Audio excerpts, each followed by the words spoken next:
Example 1. Given a load with the following characteristics, find the value of a capacitor to correct the power factor to 0.9. Make sure to draw the circuit, power triangle, and phasor diagram before and after power factor correction. Making these drawings will really help you to understand the process here. So we have that the apparent power is 20 kVA, the power factor is 0.707 lagging, the source voltage is 120 volts RMS, and the frequency is 60 Hertz. So the first thing we're going to do is draw the power triangle. So here we have our triangle, and here we have the apparent power that is 20 kVA, and we want to find P and Q.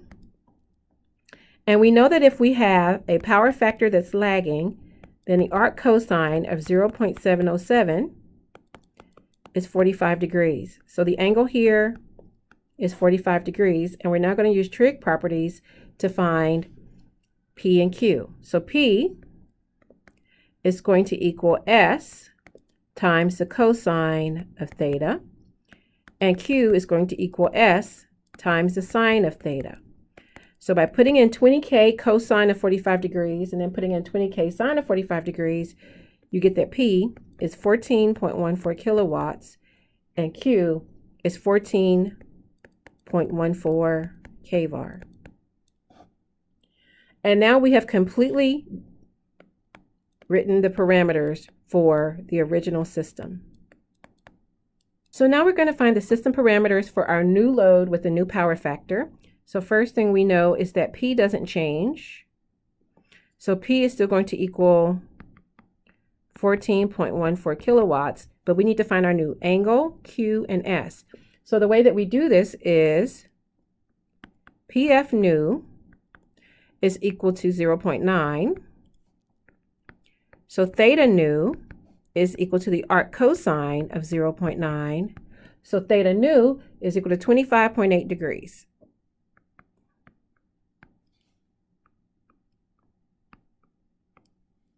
So now from there, we can find our new Q and our new S.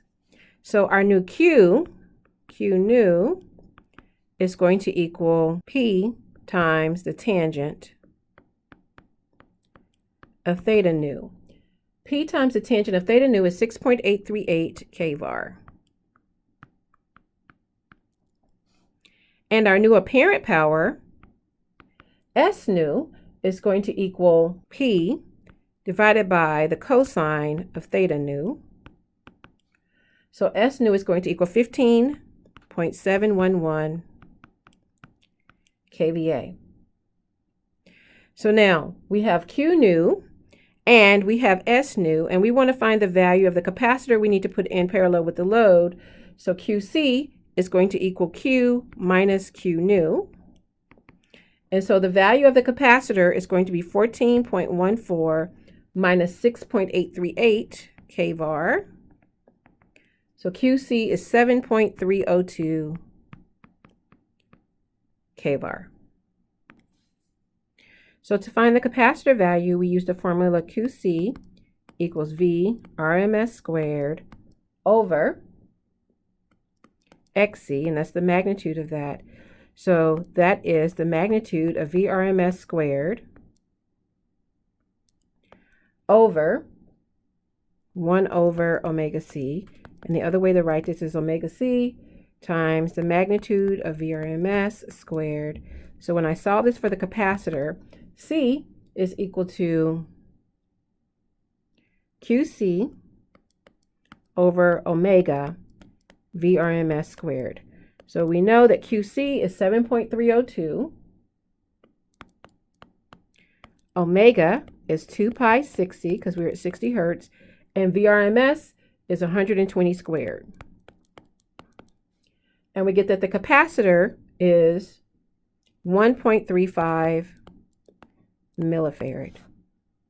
So if you draw this circuit, what you will see here is that we have a source, 120 with an angle of 0 degrees in volts RMS.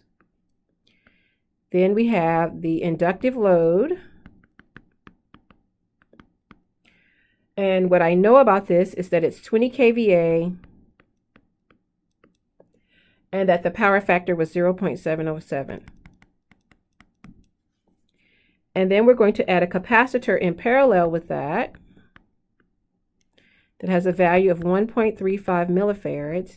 And when I do that, the combined impedance now has a power factor that is 0.9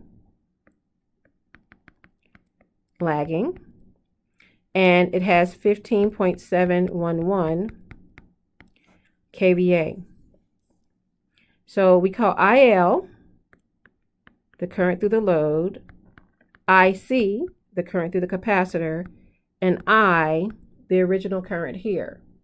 So in order to find IL, we know that that's going to be S over V conjugate. Now remember, this is the original S and the original V. So the original S and the original V give me that this is 166.67 with an angle of negative 45 degrees. And that makes sense because that was the original power factor. Then for the capacitor, it's going to be VS over ZC. So that's 120 over the impedance of the capacitor.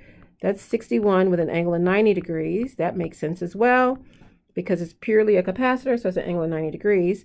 And then IS, which is the source current, is IL plus IC, and that is 130.9 with an angle of negative 25.8 degrees. So that's correct because we know that was the angle that gave us a power factor of 0.9. So if you draw the phasor diagram, what you're going to have here is the imaginary axis,